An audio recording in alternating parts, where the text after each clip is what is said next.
at this moment in time, at this moment in history, who God's chosen actually are. And it ain't the Polish Bibi Netanyahu. If there's ever been to me any person that I would say most clearly represents the synagogue of Satan, it would be that man. It would be that man. It would be that man. I have called you, and I'm not alone in this, many Jews have called you an anti-Semite. I've also talked to people who say you have a really sweet heart, just so you know. You and I have a number of mutual friends in the world. But I think it's important to first identify what anti-Semitism is. It is a different type of hate than any other type of hate in the world. And if you and I are speaking crossways because we have a different understanding and definition, that's not going to lead to any dialogue. That's not going to lead. Look, I said to Skylar, I'd love to walk out of here and say, you know what, I was wrong, and write an article, I apologize, and I was wrong. But the first piece is to have a mutual understanding of what is anti-Semitism. I think that would help a tremendous amount. I actually totally agree with you on that. That is a perfect place to start. Could you provide for us a definition of anti-Semitism?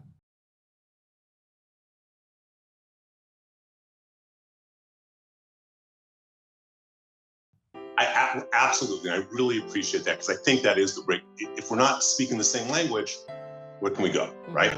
So there's a man, a blessed memory man named Lord Jonathan Sachs. He was the chief rabbi of England. He had a great line. He really defined anti-Semitism. That anti-Semitism is Jews have no right to exist collectively as Jews with the same rights as other human beings. Just kind of weird statements. So let's just track back to understand the history of anti-Semitism. 2,000 years ago, Jews don't accept Jesus as Messiah. For people who do not have faith, as the early Christians, as some of them have faith, some of them accept Jesus, but they don't really in their heart. And you and I both know people like Rob McCoy who accepts it fully in their heart, and other people who are doing it without faith. And those who have less faith, the fact that a Jew exists, let alone thrives, is a threat to their faith, because how can the Jew not accept Jesus as God and still thrive? Unless he's associated with the devil. So you start having these myths that are created of the Jew being identified with the opposite of God. This really codifies in 1144 in Norwich, England, what's called the Blood Libel. This is really important to understand, especially today in 2024. In 1144, a young boy is killed, and the local priest says that's because the Jews need to make their matzah with Christian blood. It's called the Blood Libel. It's blame the problems of other people on the Jew. It's just so you know, that's so ridiculous, not only just on its face, but we're forbidden from even having meat that has any blood in it. This is a Torah law. You can't have, that's why, we can't have steak tartare, okay? So this gets perpetuated in combination with a 4th century, what's called the Vulgate. I'm sorry, did you say in 1140 this happened? 1144 in Norwich, England. Okay. This is after in the 4th century, you have something called the Vulgate. The Vulgate is the official translation of the Bible. In Hebrew, there's no vowels. And the person who translates, St. Jerome, who translates the Vulgate, knows what he's doing is translating wrong. He puts down that when Moses comes down from Mount Sinai, he has horns, okay, Karen, when actually the word was Karan, meaning that light shone from his head. So now by 1144, you have the anti-Semitic myth of Jews have horns and they drink blood. And I know people who've been asked when they went into the army and other places, can I see your horns? So this still exists today in 2024 throughout America. And I don't mean just in little rural areas. It exists today, these myths. That Vulgate Bible is the official Catholic Bible all the way through the 1970s. So you need to understand that that's a piece of it, okay? That they're equated with this kind of hate. Because it's about Jews not having the right to exist collectively, when they live in their little communities in the Middle Ages, anti-Semitism is a hate against their religion. By the time you get to the 18th and 20th centuries, when so many Jews have assimilated, they are in culture, they are in arts, they're in science, it's no longer against them for their religion, it's against them for their race. This anti-Semitism is the oldest hate in the world, and the hate that mutates.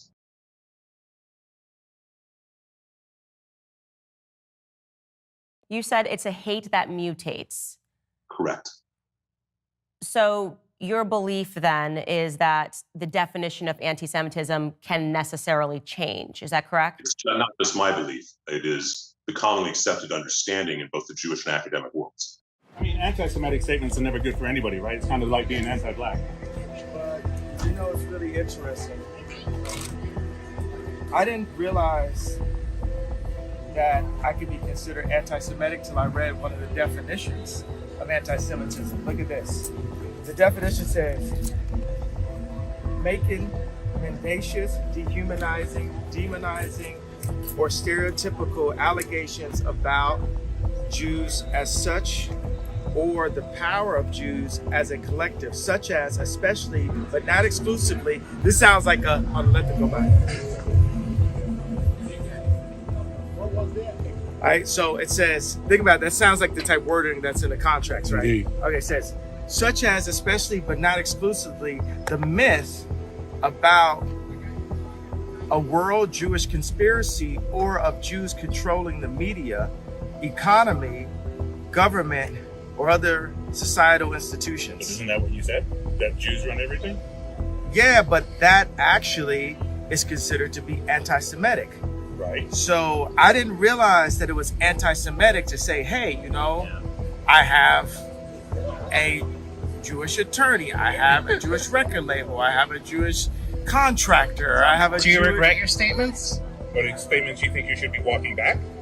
I mean, considering... What do you mean walking back? Well, you know, backing up off of them. I mean, the thing is, you've lost a lot of endorsements. People are dropping you. You're getting, vilified. You know, I mean, you might think you're right, but I think, there's a whole world out there that's condemning you for what you said. Okay, so this right here is a chart of Universal Studios, 20th Century Fox, ABC News, CBS News, Columbia Pictures, Warner Brothers, ESPN Sports, Fox News, Washington Post, Metro Goldwyn Mayer, MTV Music Television, Nickelodeon, USA Today, Wall Street Journal, Comedy Central, NBC Entertainment, Google, what else do we have? Disney, ABC Kids and Family, YouTube, Los Angeles Times, Discovery Network, Paramount Pictures, Facebook, Huffington Post, Yahoo, Marvel, Hulu, Cosmopolitan, Time, Touchstone, Associated Press, Pixar, Miramax, HBO, New York Post, LucasArts, MSNBC, DreamWorks Animation. Now, the thing is, I skipped over maybe about 5 of them because it was just unclear on this list. The red are the executives that are Jewish at these companies. Do you think they stuck together when they heard what you said? Was that what happened? You said it's a hate that mutates. Correct. So your belief then is that the definition of anti-Semitism can necessarily change. Is that correct? It's not just my belief. It is the commonly accepted understanding in both the Jewish and academic worlds. To all my Jewish friends, my Jewish brothers and sisters, stand tall. Stand tall. Do not let this fear, this sadness, this anxiety, and this dread overwhelm you. Draw strength from your family, from your friends, from your ancestors, and the worldwide bond that we share that has always put the battery in your back. We're used to being looked at as different because that's what we are. We are different, and that's a good thing. I know that Jews are looked at as weak, but we're stronger than you can imagine. That's why you hurl propaganda that we control all the money, we control the media, because it's plausible. It's plausible because we're just that good.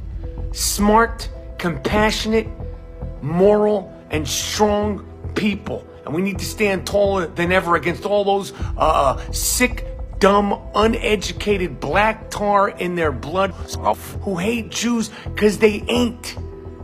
You hate us because you ain't us. You said it's a hate that mutates. Correct. So your belief then is that the definition of anti-Semitism can necessarily change. Is that correct? It's not just my belief. It is the commonly accepted understanding in both the Jewish and academic worlds. Okay. This isn't, okay? As I said, that's why I quoted, this is a quote. It's a great thing from Lord Sachs, Jonathan Sachs. It's a great thing from Nihilecka. This is just accepted as the understanding of, a cultural anthropologist. So I would just say off the bat, I do not accept that definitions can just mutate. That is something that I could debate that on, like the definition of a woman. I mean, and I'm saying not just about Jewish people. I think that we have to have a concrete definition to work with, because then you can just update and say, actually, I've changed that, and now this is what constitutes anti-Semitism. But Candace, that is the horror of anti-Semitism. So what you are saying to me is that anti-Semitism is this and does not change. What I am saying to you is that the entire world and scholars about anti-Semitism recognize that it is a unique hate. That if you define it as that Jews should not be able to exist collectively, as a collective, they just shouldn't have that right. That changes from the Middle Ages with religion, the 18th through 20th centuries about race, and then after Israel's created, it's a hatred based on the nation. And until that is understood, that it is, this isn't something that's really questioned about among academics, theologians, Jewish scholars. I'm not presenting it. This is why I thought that I'm so optimistic about a dialogue. But I think part of it is you view that the hate can't mutate. And what I'm trying to tell you is that we have 2,000 years of history that demonstrate the exact opposite. So, and I'm going to just push back just gently here.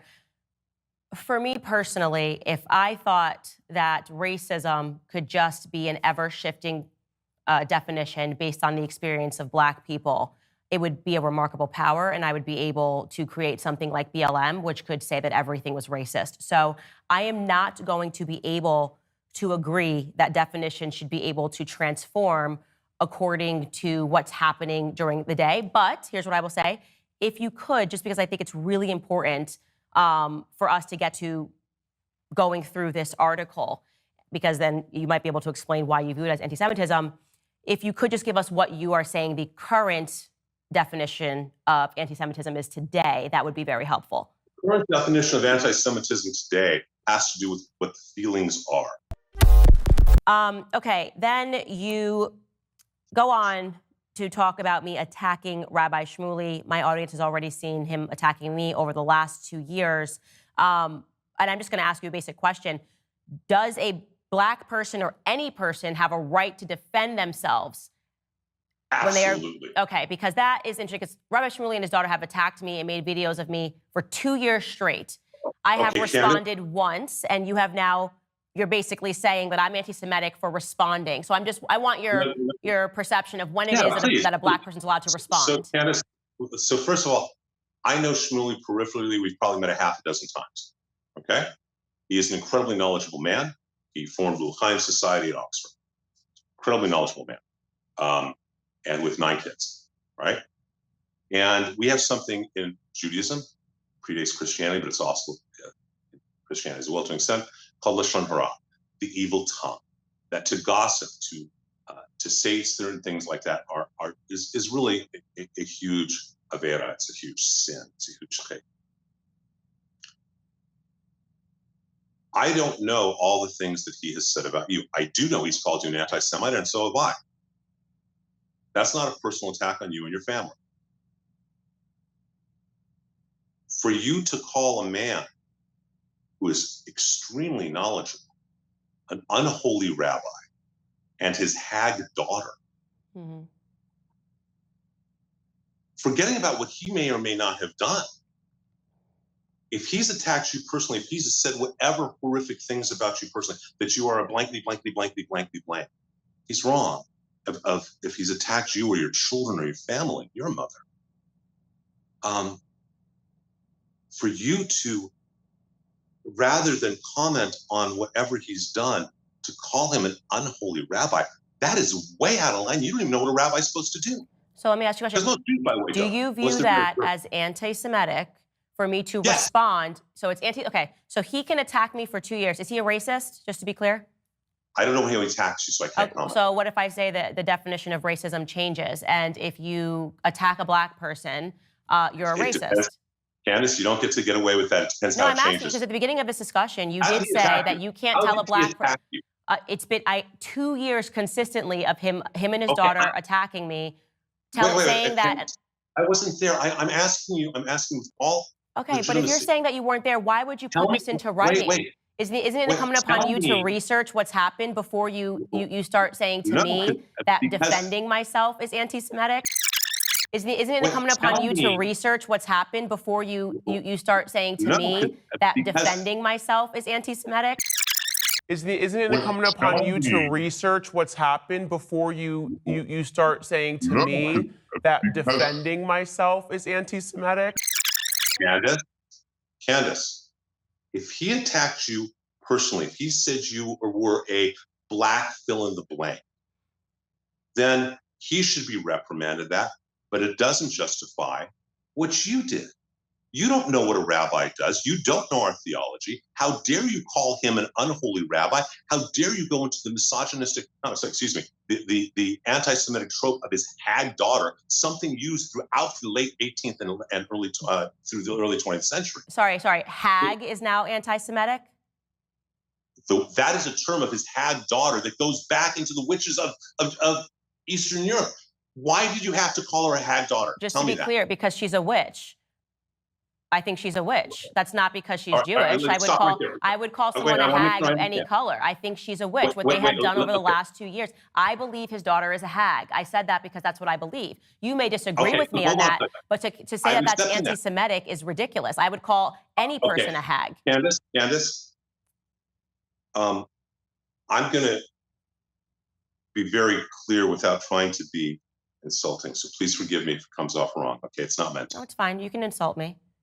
I don't want to. I've dealt with 2 years of a rabbi insulting me, so I'm totally cool with Candace, this. Yeah. I have no desire to insult anybody. Okay? But do you understand, are you familiar with the history of the Grimm fairy tales and the folk tales of Eastern Europe? I know that we can go back and we can also say No. that- I'm asking a specific question. Okay. That the witch archetype of those fairy tales were specifically modeled and called the Jews, that the Jews of that part of the world were called hags and witches specifically because they didn't eat the same food, they had different practices, and they were excluded that way as part of the bloodline. So you are saying So that you we can tap into, by calling a rabbi's daughter her a witch, a hag daughter, you have tapped into an anti-Semitic trope that goes back hundreds of years, whether you mean to or not. Okay. Now that I've told you that, Yeah. okay, Hmm. do you think maybe there are better words to call her than a hag daughter? I'm actually not going to edit my language for two people that have been attacking me for 2 years. And so what I'm going to say is that, and I want to be very strong on this. I am not going to be told whether you want to dress it up as anti-Semitism, you want to dress it up as that I cannot respond and defend myself. I'm certainly not going to be told that I need to be contained in how I respond after 2 years of consistent attacks from two individuals. So I want to just say on that point, you and I will never come to an agreement. I stand by everything that I said about him, and I'm not going to have that everything that I say, including yesterday, when he says that me finding the products and stuff that he sells and promotes as a rabbi to be unholy, to say that I am only saying that because it's made in Israel. Kosher sex, on the cover you see it's great sex is a calculated performance, and kosher sex is a total submission to instinct, where you just let yourself go.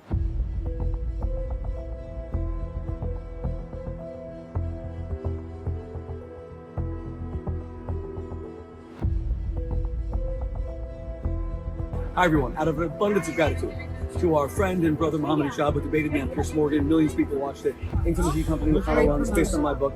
He gave us international promotion, and in recognition, what are we doing for him? So we're gonna have the Muhammad Hijab discount, and you can put in a promo code at the end of checkout. And as you check out, if you're buying a vibrator, he kept on bringing up vibrators in the debate. If you're buying lubricants, he kept on bringing up lubricants. Hannah, in the regular classes that you and I do, and the advice we give people writing in, a lot of them are men who are dealing with a lot of aggression in their lives, a lot of false machismo. They know that they're Overcompensating. They're overcompensating, and they're overcompensating because they feel that they're kind of miniature in a physical department. And they really should not feel bad about that. I actually did a post on this. Sex in Judaism provides the most intimate way of knowing someone. And I think especially in marriage, it's very hard to maintain lust. And so I wanted products to bring to people that don't substitute their husband or their wife. It's something that can enhance the experience. Let's say a lesbian or a gay couple come in, is there a different message for them? Because I know some religious groups might not be so accepting. Anyone who believes in commitment and bring love into this world and being intimate with someone and wants to learn, they're welcome here. It does say in the Torah that there are issues with homosexuality, but you know, my dad, we were always brought up with the idea that if, you know, there's 613 mitzvot for everyone to keep, and if you can't keep one, you keep this, or two, or whatever it is, whatever number, you keep the rest and you do as much as you can. That's Judaism. What it looks like to a lot of people, and I'm going to tell you this, and I'm expressing this in case you are an individual, as I'm sure you are, that is concerned about the rise of anti-Semitism. But my suspicion is that people that are watching this are going to think that now we are using the word anti-Semitism like BLM began using racism, right? Which is to say that you cannot, let me finish my statement. I'm just telling you what I am going, this is my suspicion. And I have tons of Jewish listeners, but given what you've said about Dave Smith, who is a libertarian, he is not a far left liberal. He just does not support what Israel is doing. So in this, you have said that Jewish people, you've made comments about a lot of Jewish people who maybe don't agree with what's happening in Israel. You are now saying that a person who's been attacked for 2 years still needs to be careful in how they approach a Jewish person that's been doing the attacking. No one is going to accept that. Not what I'm saying. That's ridiculous. Candace, and that's then to not what say I this said. particular word, it sounds like everything that anybody says, it needs to Candace, first need to weigh it against the once. feelings of somebody and their history. I could find examples of black people being called witches. I can't then say that nobody can ever call a black person a witch. You know, even if it has what happened in Salem, you could go on, right? But the point is that if you're a black person, you've been attacked over 2 years, I don't care if a person calls them a rabbi. In fact, I would question what it means to be a rabbi. Maybe you can explain. If you have been consistently attacking and threatening somebody, literally, he gave a quote to the Jerusalem Post, which actually I like the Jerusalem Post. They report on things very accurately, in which he says that he wants to bankrupt Candace Owens. That is a direct threat to somebody's livelihood. It is despicable. And because you call yourself a rabbi, it does not mean that people cannot say that it is pointedly ridiculous that you are using finances as a mode of threat against people because you don't like their speech. It is ridiculous. And let me tell you what, that leans into an anti-Semitic trope about Jewish people and money. For a rabbi to stand up and say, let's bankrupt you can talk her. Over me all day. You can scream. I'm not screaming. I've let you talk a lot. That's not fair. I've let you talk a lot. My next two guests have vivid opinions on these big issues and have had a very public feud. We're bringing them together for what we intend, I hope, to be a proper debate. The topics will be the Israel-Hamas war, anti-Semitism in public life, American involvement in Israel, and Israeli involvement in the United States. And we'll even talk about Michael Jackson, who is relevant to this debate. Both guests will get roughly equal speaking time and a chance to question each other. Speaking of the other guest is not encouraged. Ad hominem attacks are strongly discouraged. I want to give you both the chance to make an opening statement. So Rabbi Shmuley, you won the toss. We didn't really actually toss, but we both agreed you can do this. You go first. Your opening remarks. Thank you, Pierce, for having me, and Candace, thank you for debating me. I have spent my life bringing together the Black and Jewish communities, emphasizing that we share not only a history of shared persecution, but of spiritual promise. Today we debate an American tragedy, a woman of unique eloquence who has abused that eloquence to become simultaneously the foremost anti-Black rhetorician in all of the United States and the foremost anti-Semite in America. Ad hominem attacks are strongly discouraged. The statements that Candace has made against her own community, that they cry wolf and constantly say that they're victims of racism. Her attacks on George Floyd, a man who was suffocated to death for a $20 counterfeit note saying that he was a horrible human being. A woman who went up in front of CPAC and said, I was never a slave in America, as if that's the only form of discrimination, is what has led her community to call her not Candace, but Clandis. To call her not Candace, but Clandis. To call her not Candace, but Clandis. The first ever female Black woman who appears in her rhetoric against blacks, calling LeBron James dumb and stupid, an icon to the black community, as Candace. As Candace. As Candace. Ad hominem attacks are strongly discouraged. Simultaneously, you have the Jewish community beginning to call her not Candace Owens, but Candace Ovens, because her Goebbels-style rhetoric against Jews, that Jews are nearly all pedophiles. The State of Israel will set up a Theodor Herzl, a pedophile, as a haven for pedophiles.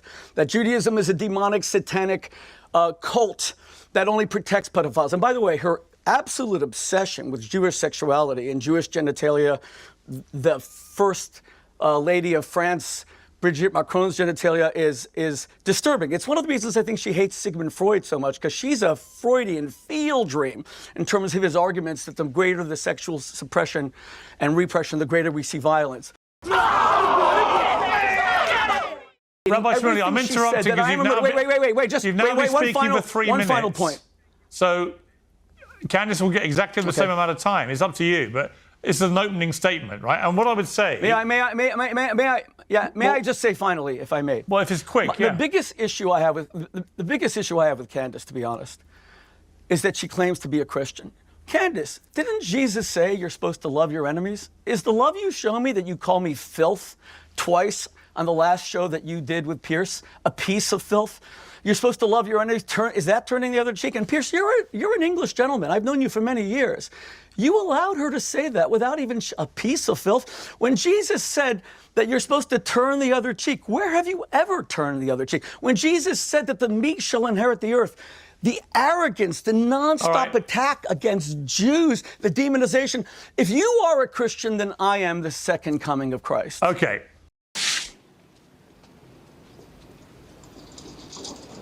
Oh, Miss Sophia. No, Miss Sophia, no! I can only make limited points. Number one, the belief that God can be human in any form is repugnant to everything Judaism stands for. It is the main reason why so many Christians, as Michael Brown said, the original Christian community was Jewish. Of course, they all left Judaism, so did their descendants. They became Christians. That's why Jews for Jesus is the ultimate contradiction. No Jew who follows Jesus will be Jewish in the next generation. If they are, it's because they work for the organization and they have external Jewish symbols to try to show, don't be so afraid of Jesus, but none of them keep Judaism.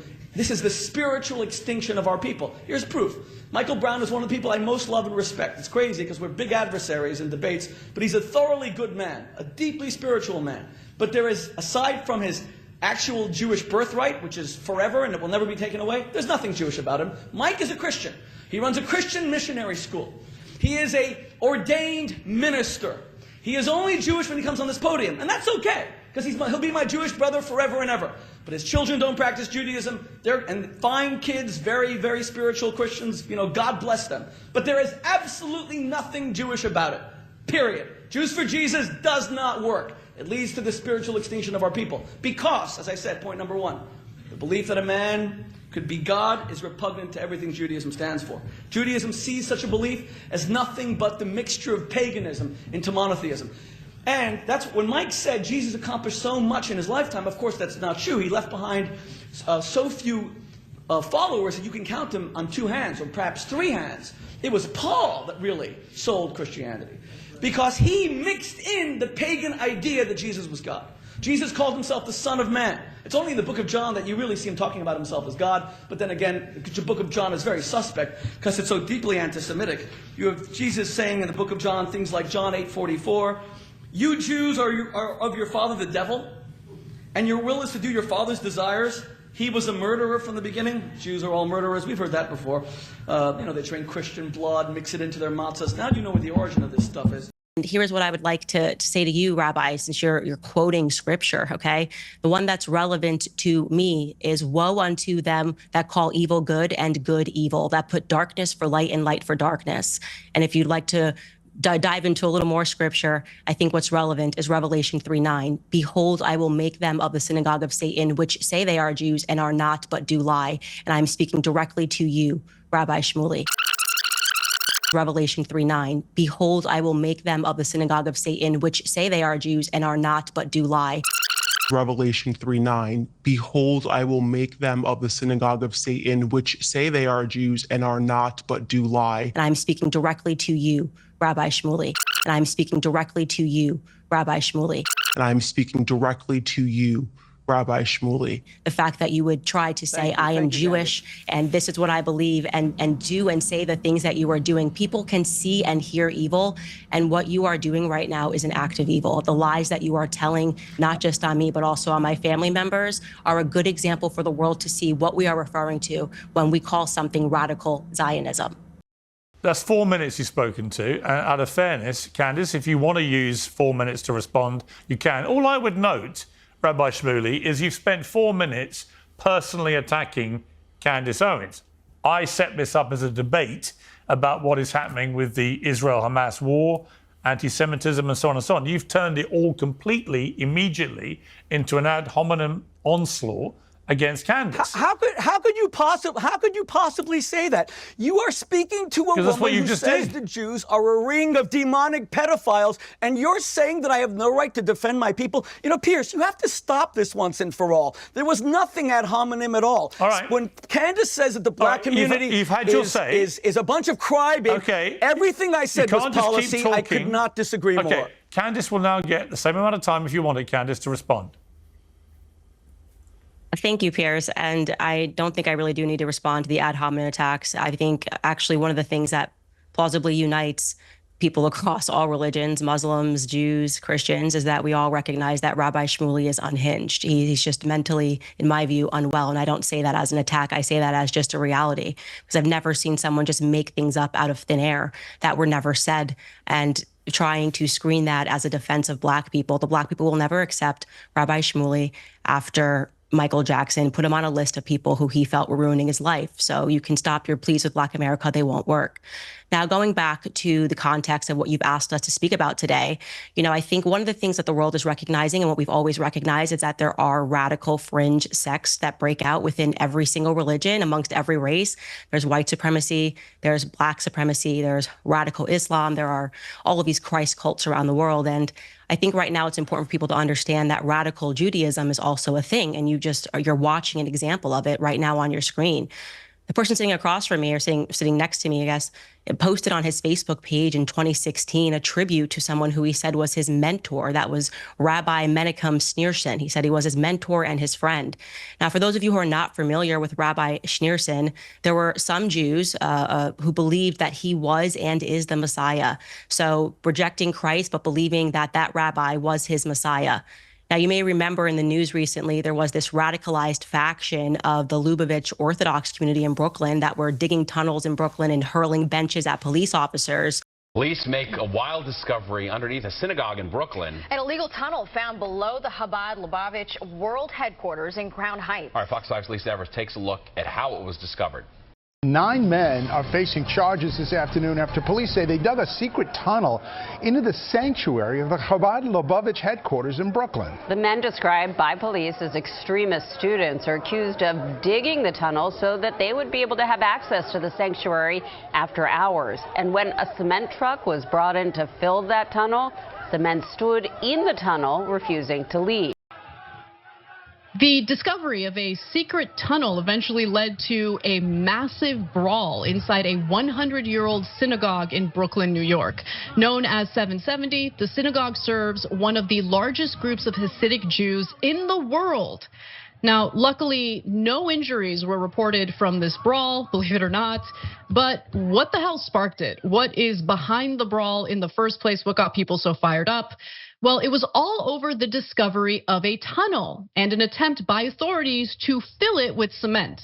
So you see a gentleman coming out of that tunnel. This isn't in the Middle East, guys. This is in Brooklyn, okay? This is in Brooklyn. Who is the real Netanyahu? What does he stand for? What are his beliefs? What is his story? What is his story? What is his story? נתניהו, וחייב הבעיה, אבל יצא צריך מגזם, ובחמת לחי, שתפלאי ורישיר, אפילו בקש. בכל העניינים. בזמן שישראל לאחרונה נמצא בפיצו כמה עניינים. מה שלא יעוד, וגם מטו שעדיין משאיר ליבו.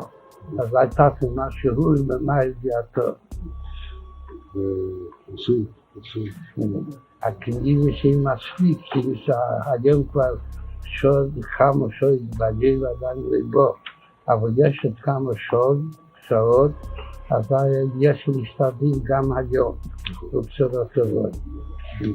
יש שמחה וטוב ליבו. כדי שחסידים מקפידים שכל מיני ימים של שמחה. They couldn't even define in this bill what anti-Semitism is, although that the American Jewish Committee just did. They said anti-Zionism is anti-Semitism, so that's your definition now. If you say anything against Israel, it's anti-Semitism. This bill, they had a hard time defining it. They also can't define what a Jew is. In New York City, 20,000 Hasidic Jews still keep traditions which have remained unaltered for centuries. They are called the Lubavitch Chabad.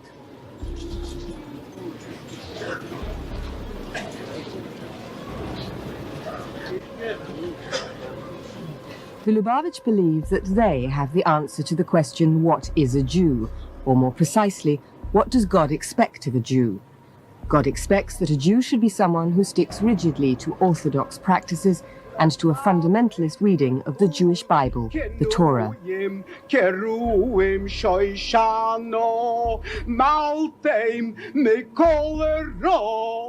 Crown Heights, Brooklyn is the headquarters of a movement which has set up communities in 28 countries.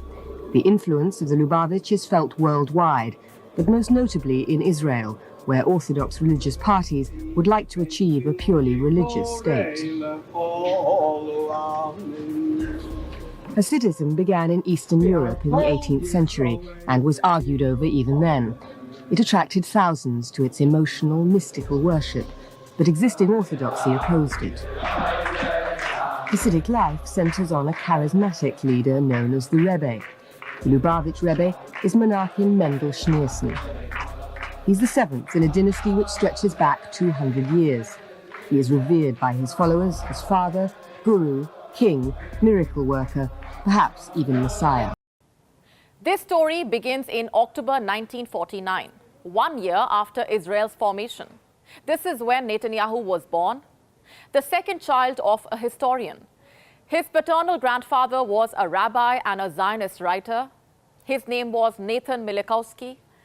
Later in life, he Hebraized his surname from Milikowski to Netanyahu, a name which means God has given. This is Yair Netanyahu's DNA test that has been leaked. You can see right there his Y DNA is RM198. Descendants of RM198 come from Poland, Russia, Germany, and other European countries. Does this look Semitic to you? Does this look Middle Eastern? Maybe you will ask, who is Mr. Milikowski? I did ask, and you told me, but I didn't know before. He is Benjamin Netanyahu. This is the real name. Prime Minister or President of Israel. The colonial settler state of Israel.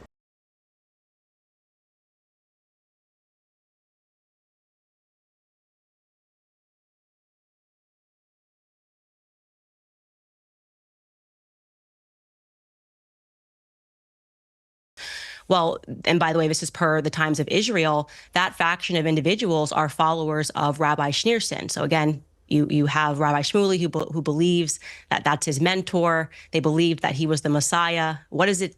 It becomes important to understand, what did Rabbi Schneerson preach? Well, he preached Jewish supremacism, the hatred of all non-Jews. And you don't have to take my word for it, because if I said it, they would say that's anti-Semitism. You should instead take the word of the two Jewish professors who translated his work. Those authors' names were Israel Shahak and Norin Mezvinsky. Candace just said that Israel dropped more bombs on Gaza than on Dresden. What's your source for that? Do you know that in Dresden, there were 1,000 Lancaster bombers sent over 2 nights by Churchill, and then 800 American, that's 1,800 bombs. What's your source that Israel dropped more than on Dresden? So it's just interesting because you realize that you used Dresden as an No, example no, no, no, to no. justify Answer the what was question. happening You in just Israel. made Pierce. This is deflection. I said more tons you of said that Israel. You just made a blood libel against the Jewish state. Dresden was 1,000 Lancaster bombers over 2 nights. I am asking you, what is your source? This is getting very boring. The answer. Okay, don't interrupt me, please. The answer is Pierce. It's my turn. Correct? Pierce. Rabbi Shmuley, you can't ask someone a question and then refuse to let them answer. So I asked for a source. I didn't ask for a deflection. Go ahead. What's the source? We've heard the question. Absurd. Candace. I'm going to respond to what you are saying. This tactic of when anybody brings up anything that Israel is doing is wrong, you get to just scream blood libel and anti-Semitism. Don't interrupt her. Oh my gosh, it's a blood libel. It is not a blood libel to talk about the amount of death and the tons of explosives that have been dropped on the civilians in Palestine, okay? That is not a blood libel against Jewish people. This is such a nasty and perverted tactic, what is your which source? essentially says, I don't have to debate anymore because I get to just call everybody a person who's accusing me of blood libels. Okay, truly, what is happening right now is that the blood of Palestinians is being shed. Okay, that is not a libel against the Jews. That is a fact and a reality against Bibi Netanyahu and this government, which has gone extreme in their response to October 7th. So stop this tactic. Understood. Pierce, can I now have my turn again? All I asked was the source. Clearly, she has none. It was invented out of whole cloth. That's what a blood libel is. A blood libel is when Candace Owens says that the actual medieval blood libel, that Jews killed Christians and drank their blood, she actually believes that. She said, please don't interrupt me. She actually says that there were Christian bodies found all over Europe. When she said that I am not trying to kill her, we will post right after this, where she said it at least on 8 occasions. That's why she's being investigated by the FBI. Because you can lie about me, you can call me filth, and Pierce won't, and you can call me psychotic. I've never said that about you. But what you can't do is incite violence against my family. You have repeatedly said I'm trying to kill you. You said the Jews killed JFK. You said if the Jews killed JFK, you said all this earlier. We couldn't protect the president. Okay, wait one second. Can we get back to the debate for a moment? No, wait. Let's just go back for a moment. No, Pierce, I have to respond to things. Would you like a when source? Candace says that it is when Candace says it is demonic. You wanted the source from Candace. I never got. You I wanted never got between. Rabbi Shmuley, you wanted the source from Candace. I think she has one. Well, why don't you let her answer? I think she has one. Let me fact check this source as well. So 70,000 Yes, I want to see where Israel dropped more bombs on Gaza than Dresden. 70,000 tons of explosive have been dropped on the Gaza Strip. Let's see how many tons of explosives were dropped on Dresden. 1 second. You mean she said it and now she's fact-checking it? You're kidding me, right? Well, you're asking me to give you the direct source live, and I'm going to look it up for you, so give me 1 second. I don't have a computer on me. I don't have a computer on me. This is ridiculous. Let her finish. This is a cheat sheet. This is absurd. Let her answer the question. Go ahead. Candace. So 2,700 tons of bombs were dropped on Dresden in an 800 bomber air raid. And that is according to Britannica, the encyclopedia. And what was the tonnage of bombs dropped in Gaza? In Gaza, it was 70,000 tons of explosives were dropped in the Gaza Strip. And I got that from CNN. Through the duration of the war today? Okay. Is that the time scale? Yes. Okay. So Rabbi Shmuley, which that would they're seem saying to be has surpassed So let's be clear. Dresden, so Hamburg, over and 11 London months, during World War II. she's comparing an 11-month war to a single night in Dresden. That's clearly absurd. I'm glad that she has her cheat sheet, her computer in front of her. But notice, she made this you called it a blood libel, not knowing what she was talking about. She said, a moment, please. Hang on. What she said, to be clear, was that the Israeli... It's also in the New York Times. The Israeli Defense Force had dropped more bombs on Gaza than were dropped on Dresden. That is true. Do you accept that, Rabbi Shmuley? You know, Pierce, I find this an astonishing debate. You ask? Wait, first of all, I don't... Wait. What do you mean it's true? Because she said it's true? No, do you accept that's true? The New York Times says it's true. Is this a serious show? Wait. Every time I try to speak, you asked for a source. You called it a blood libel. You asked for a source. Fortunately, we had time to look it up. Excuse me, you are interrupting me. She made a definitive statement. She admitted she had no source. She had to then use her computer. It's absurd that she has a computer during this debate. But she was right. Because she had to look it up. One second. But she was right. Now she's saying that over an 11-month war. No, we don't know that she's right because your fact checkers haven't checked it, and my fact checkers haven't checked it. But let's just go back for a moment. Israel was attacked in the most savage way, and women were gang raped, their breasts were cut off. Candace recently had a guest on who even denies that women were raped. Now she's saying it's in the New York Times. She said the other day that the New York Times lied and fabricated about the mass rape of women. She had the former press secretary of Bernie Sanders who denies that. Now she suddenly likes the New York Times. You are speaking to the #1 critic of the New York Times in America. And by the way, this is a typical thing. Candace will say there's no racism in America. Then she will sue, which she did, the Stanford, Connecticut Board of Education for a $40,000 settlement against racism. She then went on a show and fabricated and said it wasn't a settlement, it was actually for tutors for 1 month. You tell me which tutors are paid $40,000 per month.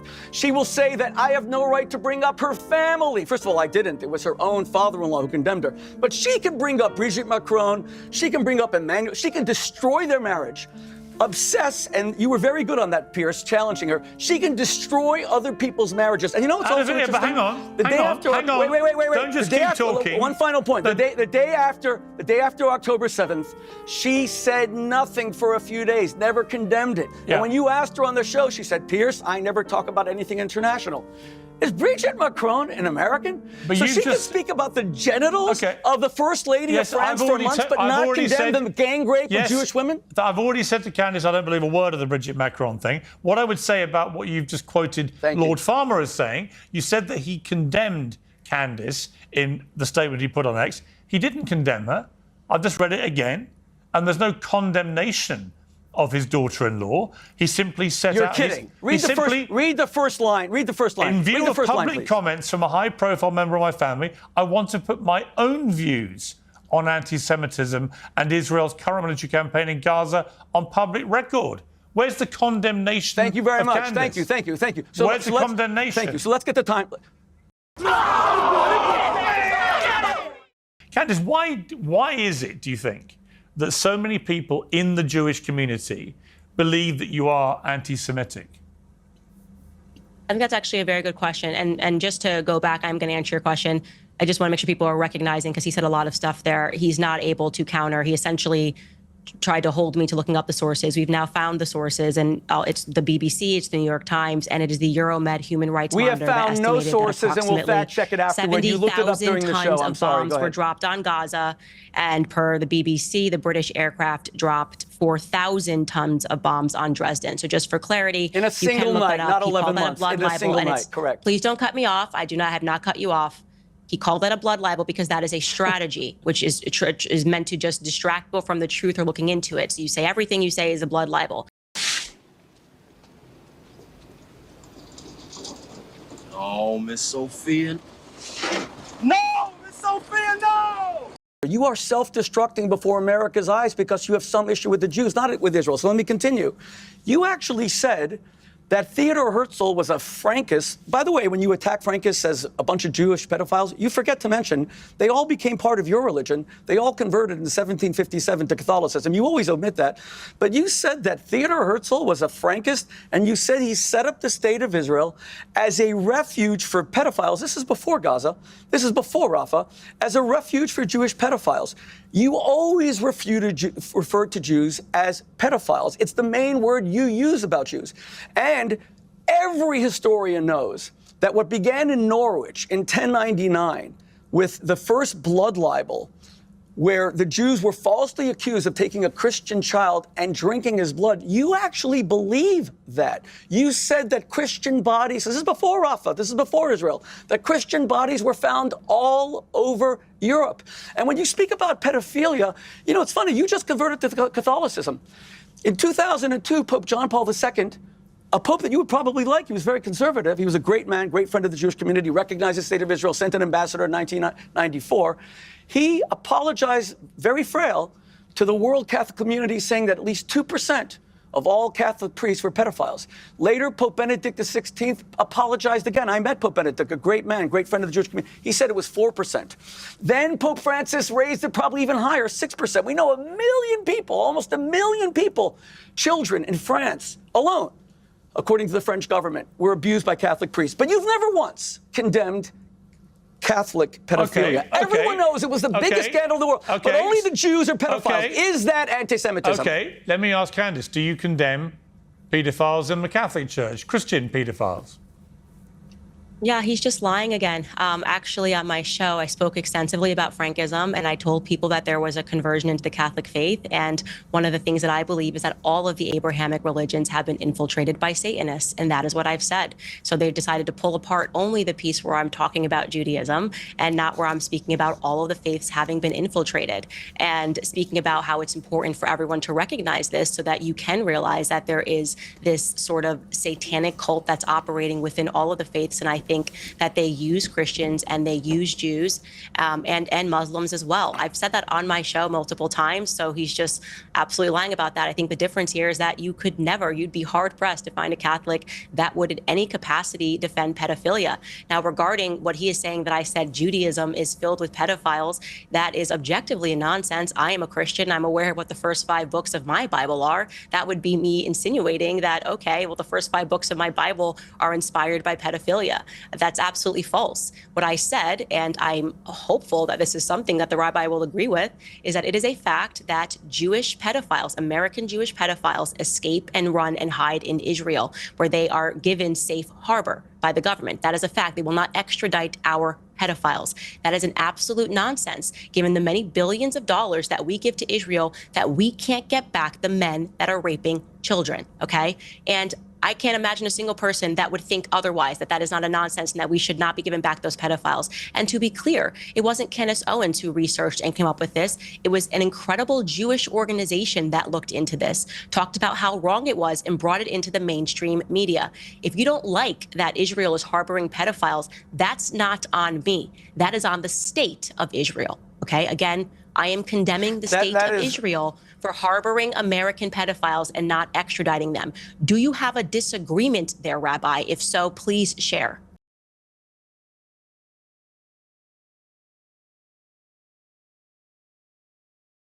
A CBS News investigation has uncovered a loophole that allows accused and convicted American pedophiles to escape justice by moving to Israel. So Ian Lee has been following this for more than a year, and he traveled to Israel for this investigation. He worked with a group that tracks people accused of sex crimes, which estimates dozens of Americans have used this loophole. So, you know, he's 6'2". We are on a stakeout looking for this man, Jimmy Julius Caro, 48 years old and wanted on charges of sexually assaulting a 9-year-old girl in Oregon back in 2000 and a 5-year-old girl in Israel in 2001. He's considered dangerous. But these photos are a few years old, so we don't know if he'll look the same. He remains elusive. Previous attempts to capture him have failed. Obviously, the fear that he would somehow figure out that anyone's looking for him and bolt. He just called his number. Shauna Aronson got a tip that Caro's expected at this clinic near Tel Aviv. Who's going to call the She's with JCW, Jewish Community Watch, an organization that hunts down accused pedophiles who flee to Israel from the U.S., exploiting a process called law of return, whereby any Jewish person can move to Israel and automatically gain citizenship. The ease with which pedophiles seem able to use this law as an escape route haunts victims like Mendy Hawk, who says he was abused from age 8 by a teacher at an Orthodox Jewish school in Los Angeles. So your classroom is right here. How does it feel being back? I was very anxious and, stressed coming back here, and a lot of memories coming through my mind. Memories of his alleged abuser, Mordechai Yom Tov, who taught him Hebrew studies when he was just 8 years old. So in the beginning, he would just rub me outside of my pants, and then I would say about 3 to 4 months later, he started going in. Reaching down your pants? Yeah, it's reaching down. Why did you feel like you couldn't tell anyone? I was scared, I was ashamed. I just didn't know what people would think of me with the whole situation. Yom Tov pled guilty in 2002 to sexually abusing and committing lewd acts against 3 other boys.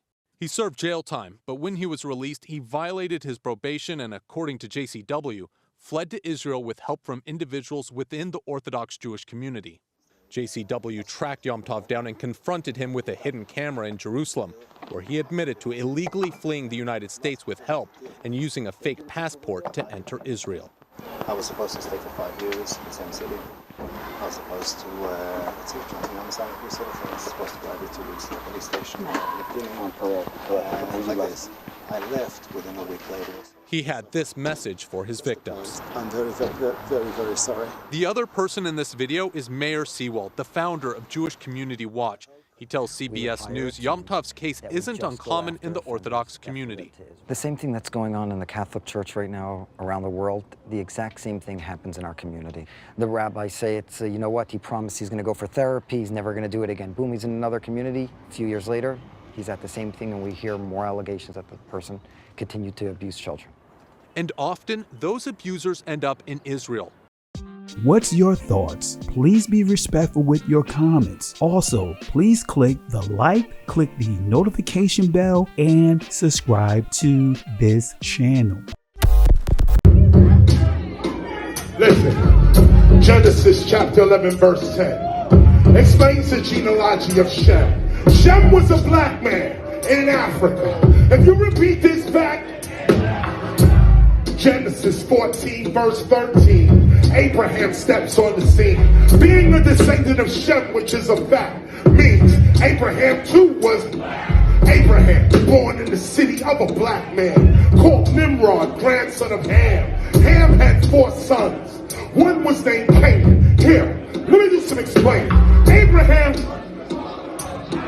Isaac was Jacob had 12 sons. For real, and these were the children of Israel, according to Genesis chapter 10. These were the children of Israel, according to Genesis chapter 10. These were the children of Israel, according to Genesis chapter 10.